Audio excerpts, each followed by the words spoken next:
can you guys just go around and do a quick intro of what you do in the cannabis, well, your name, what you do in the cannabis industry and what you were doing before you got into the cannabis industry. I'll just pass it over, yeah. Hello, everyone. My name is Dylan Schwartz. I run Rose and Thorn Consulting. We do nonprofit program development. Additionally, we are applying for a cannabis license in the great state of Pennsylvania. Cannabis support. Linda Simon. I sell exhibit space for trade shows, the next one being the Marijuana Investor Summit in San Francisco in March. And I'm Janine Moss, and I am the co-founder and co-CEO of Anabi, which creates aroma-controlling luxury accessories for women to carry their cannabis. Yeah. And here's one right now, look. And I'm also I'm a long-time marketing person. I have 30 years of marketing experience. And all of those with children. Hi, I'm Lex Pelger. I write about drugs, and I'm working on a graphic novel about the endocannabinoid system and the history of prohibition in America. Jerry, go first. Hi, my name is Jerry Sizer. I have a company called Couchlock. We produce cannabis-enhancing drinks and products. And I brought my daughter Xenia with me to talk about pot and parenting. What's your name? Daughter, not much to say. No, she's a lot more than that. She's 11 years old, 7th grade, knows more about pot than most people in her class. Yes. And just so our panelists know what kind of audience we're dealing with today, real quick, raise your hands if you're a parent. Raise your hands if your kids know you consume, parents. So, a couple less, okay. Raise your hands if you consume as a family. Whoa. Yes.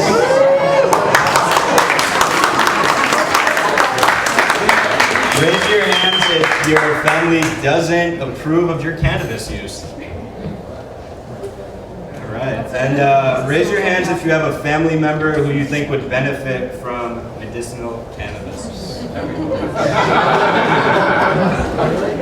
So you guys know who we're dealing with now. So really quickly before we get into the stories, the reason we're doing pot and parenting is to show you how deeply cannabis prohibition can disturb people's lives. And in theory, your parents and children, that's like the closest bond you can have, but prohibition has a funny way of tearing that up sometimes or complicating it. So just wanted to illustrate some personal stories from the community and maybe encourage you to share your story in the future with your loved ones or whoever might listen. I'll listen. So really quickly, or not really quickly, Linda, what happened when your parents found out you used cannabis, and what happened when your kids found out you used cannabis? So I met Michael at a women's grow meeting last month, and I was telling him how generationally things have changed. And we're all very lucky right now that we're in this generation. I turned teenage in the early 70s, and I was commuting to college to FIT from a suburban Long Island neighborhood. And one day I left my makeup case at home, which had my little marijuana pipe in it. And I came home from school, and my father was home from work. And I assumed someone died. But they were there because my mother found my pipe, and my parents made me roll up my sleeves. So my parents had no idea what pot was like or what this world was. And we are now in a generation where we can grow up with our children and music and food and things and talk about drugs and enlighten them. And about a year ago, we got involved in the marijuana industry selling exhibit space, and our children are adults. And I said to my daughter, who's 31, when did you know we were getting high? And she said, oh, Daddy. She said, I always knew you smelled like something other than that, because he would spray himself with stuff. Our son, who's 27 and a hipster and lives in Williamsburg, on Father's Day, I said to him, when did you know we got high? And he said 5 minutes ago. So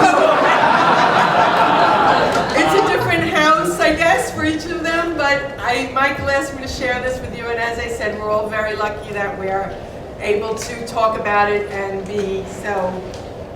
I think you do have to be careful. I mean, with our kids, I never really let them know when they were young, because they didn't want to be that house, but it's good now. Excellent. Jerry. Yes.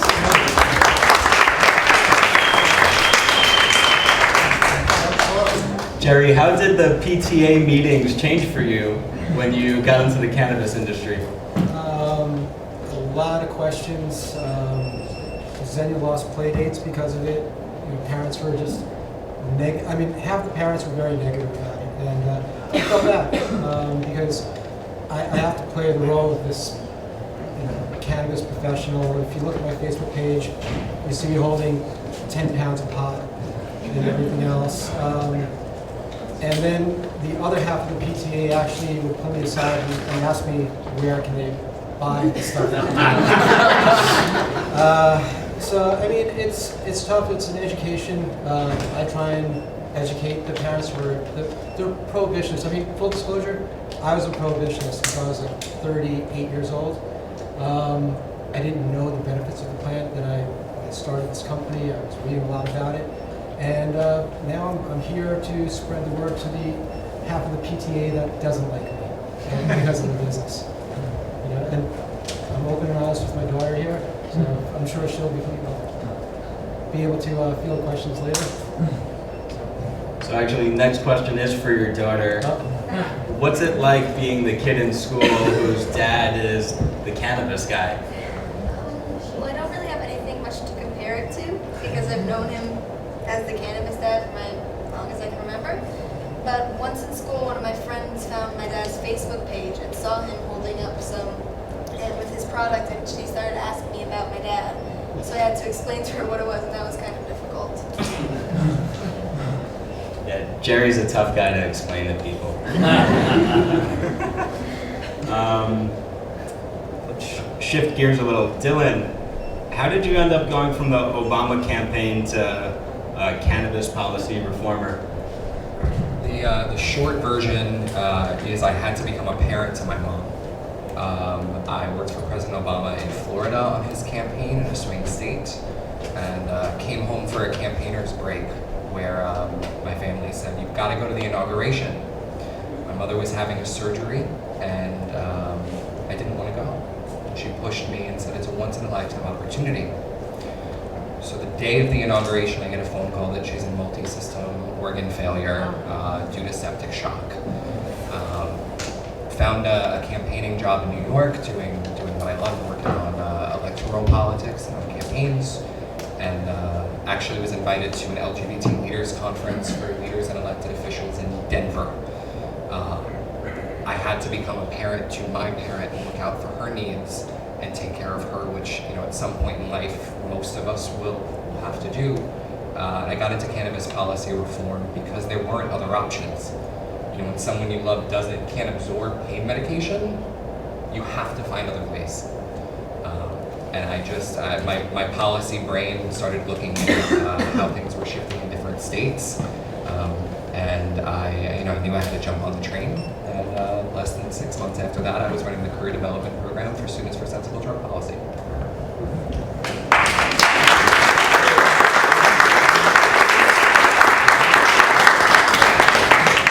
Janine, from Madison Avenue marketing to the cannabis industry, all while being a mom, which is probably the hardest full-time job there is, how did cannabis influence your work-life balance? Ooh, it helped a lot.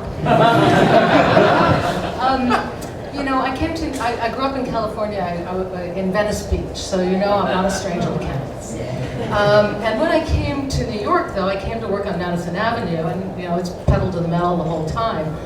But as you know, when you go to events and you go to parties, anybody who enjoys cannabis can tell when the folks walk outside to the patio, right?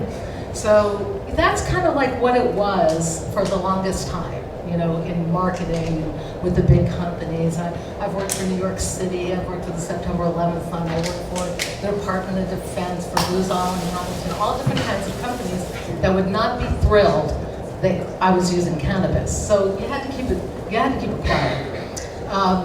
Throughout that time, Well, I guess about being a parent, I'm a big believer in kind of the papoose theory of parenting, where you just take your kid with you wherever you go. So she went with me, you know, on many business trips and stuff like that. And I'd say what cannabis really helped me with that is just, it chills you out. How many people, you know, you've got a really long, a 12-hour day, and you have to make a very quick transition from your 12-hour high-pressure day to playing with your kid or doing dinner and having some quality time at night. So that was a huge, huge benefit. And I would just say, I guess there's two things that I would say. One is, in terms of the marketplace today, all those companies that I just talked about, I told them. I went and I said, hey, you know, this is happening. I didn't want them to read about it, that I was doing this line here. And to a person, they were, wow, that's so cool. And that was even at the Department of Defense, just saying. Yeah. So that's really great. The other thing, what was the other thing I was going to say about raising, it had to do with kids. That's what happens when you smoke cannabis.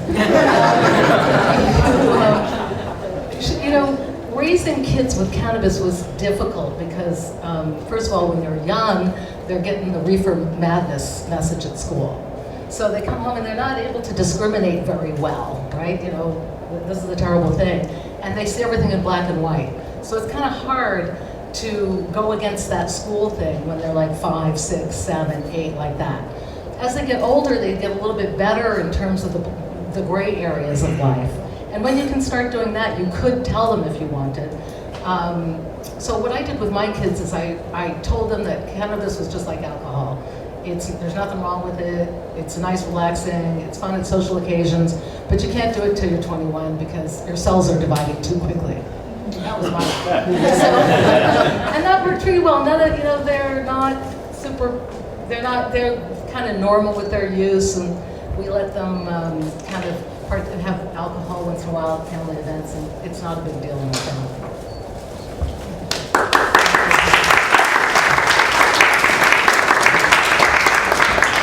Lex, what about the grandparents? Don't they need pot too? Amen. That's actually the whole angle for my book. It's about the endocannabinoid system, but because it's such an important system that we just discovered, it's really the key to why cannabis is almost a miracle drug for so much related to aging. It's not only, it's anything with the neurodegenerative disorders, you should definitely be considering cannabis. Alzheimer's, Parkinson's, MS, ALS, all of this stuff, you have overwhelming anecdotal evidence, and some of it really good clinical evidence. The evidence for medical marijuana, it's a little bit like the evidence for evolution. There's enough, if you had just the fossil record or just the genes, that's enough to prove it. And it's the same, there's so much scientific clinical evidence for use by the elderly. And with inflammation, autoimmune disorders, menopause especially, for balancing out that hormonal changes then, it can save a lot. And the incredible part is just how easy it is to find sources of grandmas or grandfathers across the country who just said, I had this crazy little disease and I tried all the drugs that are out there, no one knew what to do, and then I finally found this and it changed everything. And it's so easy. And there's no other drug like it in the human pharmacopoeia. I have about 100 different diseases just in my last 3 years of research that there's decent clinical or anecdotal evidence. And that was easy to find. No other drug has any kind of efficacy like that. And that's why I think the legalization, the most important thing is that now the elderly will have much better access to cannabis. The kids will always have and they always will, but now the grandparents can go in and get it. And that's hopefully the most important part because it's the lowest hanging fruit of healing that we can do.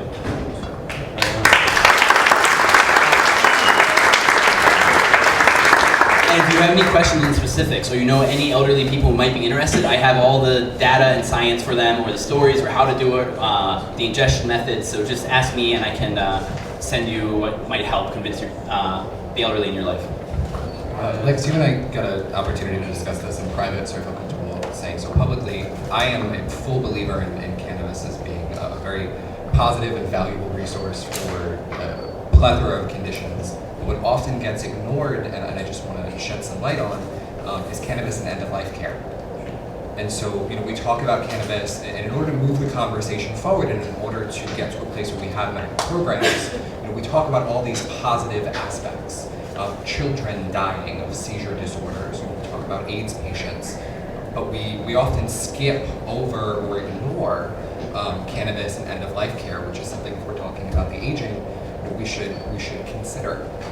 I'm presently in a situation where we're looking at IV pain medication, a choice between IV pain medication or IV nutrition. And it's really a choice of an either or at this point. So if our program had been done 6 months sooner, my family might be looking at an option of IV nutrition, some type of cannabinoid medication, right, to manage pain when you're dealing with a lack of intestines, and possible extension of life, and viability on the transplant list. So if you are dealing with end-of-life care or someone in your family is really consider cannabis when that program comes up. You have a much greater quality of experience when you're interacting with someone who isn't doesn't do to you what we know that opiates can do to you when you have prolonged exposure use. We'll do audience questions soon, but one little thing I wanted to point out, a friend of mine, Saga, is in the audience. She's 7 months pregnant, and I recently read a study that, I forgot who did it, but basically they took 40 women who were pregnant, and 20 of them smoked throughout their pregnancy, and 20 of them did not. And then they compared the kids after, and not only was there no harm for the kids of the smoking mothers, but they actually socialized quicker than the kids of the mothers who did not smoke. And that's like, that the woman who did that study is like the head of nursing at some major university.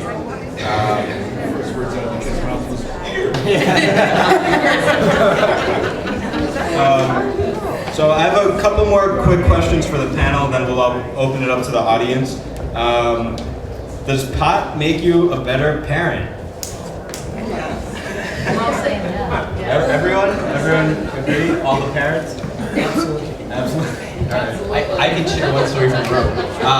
Rick Doblin of MAPS, who some of you might know, when I interviewed him, he said that the best part of parenting with him is that his kids knew when they smelled weed, it was time to read the story that night. And so they would be Lord of the Rings trilogy, smoking weed. And so every night he could connect with his kids that way. And so it really helped him be a better parent and slow down, he said. Awesome. So everyone's in agreement there, so I'm going to go, unless anyone wants to comment, or? Well, I asked somebody that question in preparation for this event tonight, just the other day at a party, and she said, usually I'm really not a very good mother. She said, but I smoke pot and I think they're funny. So another testimonial. My husband was a much better parent than me, and he smoked a lot more pot. Now, I'm not advocating smoking pot and parenting, but all those things. Why not? That's on you. I'm not going to tell you how to raise your kids. But We'll say yes. sure. But my parents seem more fun when I'm high too. So. So everyone on the panel is an entrepreneur or has a cannabis venture. How does starting a business compare to raising a kid? So they're both a full-time pain in the ass. The thing that I want to say about that is that, there's this day when you look at your kid and your kid isn't you. You recognize they're their own thing. I don't remember when it happened, probably after a year or two. And there's this sense of pride that it's like when you grow something in a pot, and it comes up and you go, wow, I did all that, but it's doing it by itself, which is a really wonderful moment. And with creating these products, we worked for about a year and a half. And when we finally got them, and it was agonizing, there were hundreds of prototypes. It was just like this long process, thought everything through, talked to everybody. Finally, we get these products in our hands, and we throw them in our bag, and we run to San Francisco to where a photographer is to get a photograph for our website. And he took some pictures, and we looked at him and went, oh my God, that's our product? I mean, the way he saw it through his eyes gave it a complete new and different life. And I'd kind of forgotten about that. So it was born then, and since then, other people have made it their own, and they've said lots of things about it, and it's gone, your baby's flown. And that's how, to me, it's very similar. It's a great thing. Anyone else? Sure. relating to your previous question about how pot helps her be a better parent, I just thought about it just now. It's, for me, you know, we all want our kids to be great in school, you know, stress academics and everything else, and I push that to my daughter here. But I also I forget that she's just 11. And I noticed when I medicate, I understand that she's 11 and I can get to that level without having to just bring her to, you know, hundreds in school, A's, everything else. And I feel that she doesn't know any of this yet, but I definitely communicate better with her. I mean, when you were a little girl, we used to play little tea sets and then started the business, and I completely forgot all that. And I would bring my stress home, and I'm sorry, I lost all that. I lost the little, you know, play sets and everything else, and it brings me back. So yes, it absolutely helps me be a better parent at whatever level that my daughter's going to be at.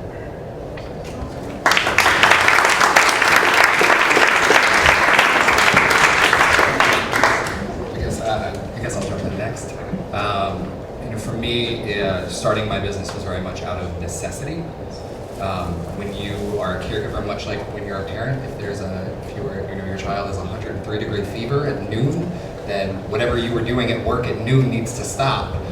You need to get to the hospital, and you need to make that work. And as much as I love what I do politically, if there's a Senate meeting at noon, then I also need to be at that Senate meeting at noon. So I needed the freedom to be able to do both. And for me, my situation's unique. I was looking for solutions to care for my mom.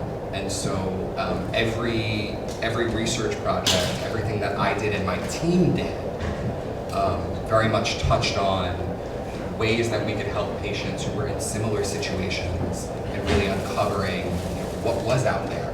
You know, what's happening in Colorado versus what's happening in Nevada, or what's happening in Illinois. And so for me, it gave me the flexibility. Both are really hard. They were easier together. So I want to be conscious of time. We have to wrap up the panel so I can give you guys a chance to ask some questions of the panelists. But before we do, I just wanted to mention that we just touched the tip of the iceberg here tonight. There's a bunch of topics we didn't get to go into. Cannabis in a divorce custody case. You know, if you're fighting to keep your kids and they find cannabis in your system, good luck.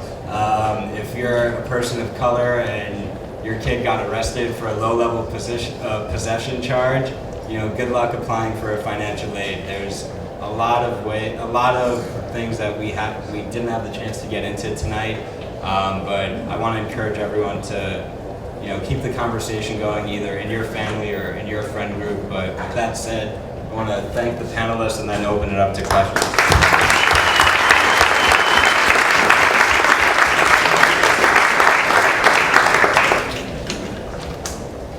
It's kind of a common note of apology to be a parent who uses cannabis to deal with parenting. And yet we all admit to each other, and it's preaching to the converted, that's a huge help. So how long is it going to be until we stop having to be a little bit guilty or apologetic or whatever? I mean, is it really about it being legal, or is it more about a kind of social contract with each other and our children? I think that'll end when Americans stop being puritanical and hating pleasure. Okay, Which well, when means is that gonna be? Which means never. Which means never ever for the vast majority.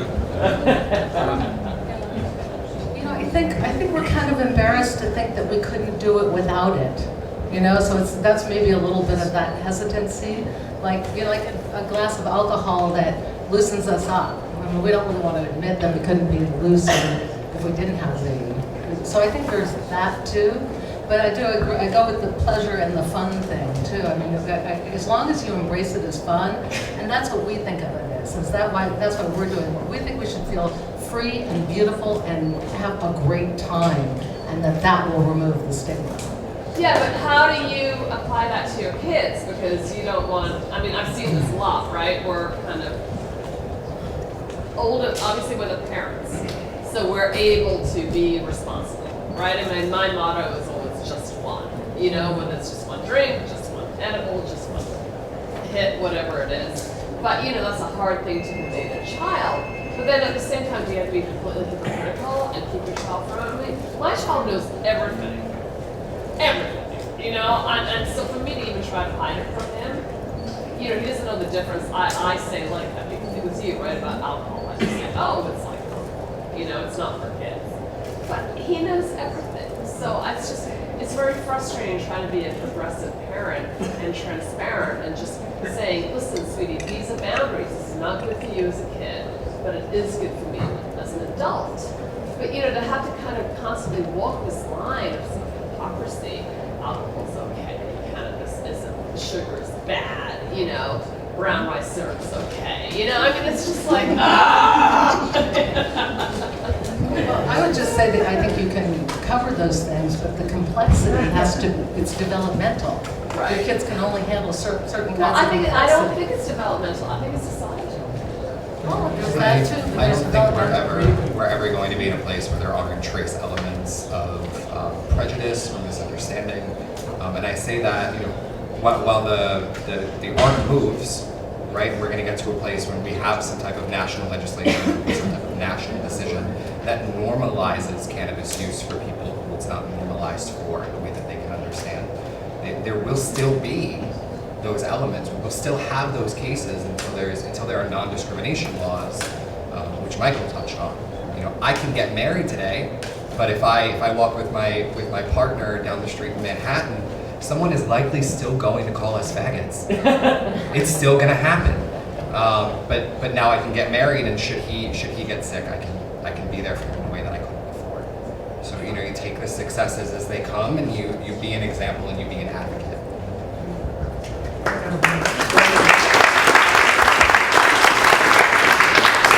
Going along that, it becomes the education, and I kind of, when I frame the conversation, I stay away from the words recreational use. That to me, I don't like that. I like the words adult responsible use, because that's what it really is. It's not recreation. It's I'm an adult. I'm using it responsibly. So, and that's what I'm conveying to my daughter. She knows that I would rather have her smoke pot in college than drink. But that's responsible use when she gets older. And then that's basically for everyone here to get the message out. I mean, there were people who still thought the world was flat. And then what happened was they started dying off. And then eventually, everyone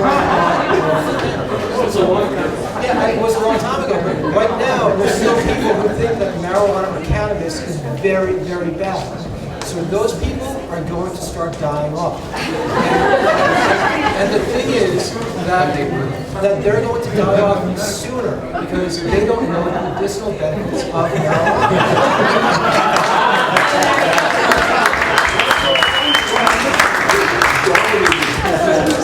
And the funny thing is, my daughter pulled me aside. We just went to Grandma's house, and she pulled me aside and said, I think Grandma's growing pot. So I'm like, no way. So I walk over there, and she shows me this little 1-foot pot plant. No way. Seriously, I have pictures. I'll show it later. But and if anyone, for this old world Jewish grandmother to like embrace having an edible every night, it is just, if she can do it, we can convince other people to do it.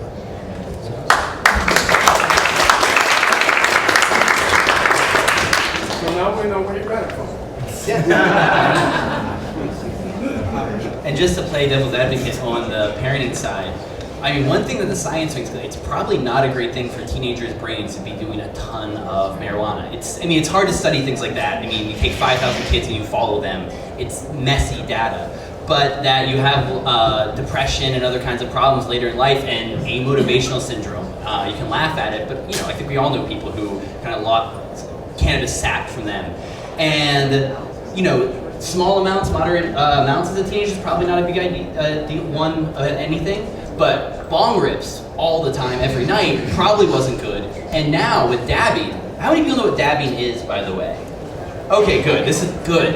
You're some of the few New Yorkers who do. But I mean, I consider that one of the greatest health risks becoming out of the cannabis movement is because that's like the injection of cannabis through your lungs. The levels of it, you can get an entire weekend's worth of pot in one giant rip off an oil rig. That's a tremendous amount of cannabis, more than humans have ever done before, besides edibles, which not many people screw around with at those levels. And so all those little bit of moderate harms that we agree happen from a lot of cannabis use, I think are now about to be magnified.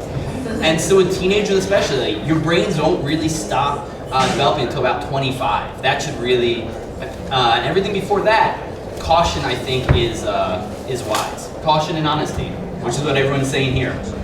So that brings up a really good point.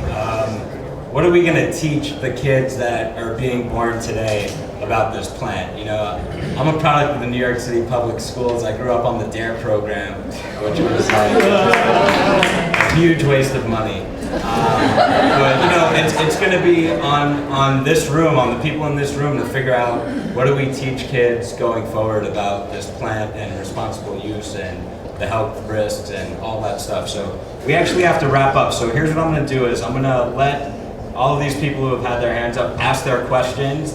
You could all ask the questions, and then we'll let each panelist pick whatever question they want to respond to, and then we got to wrap it up.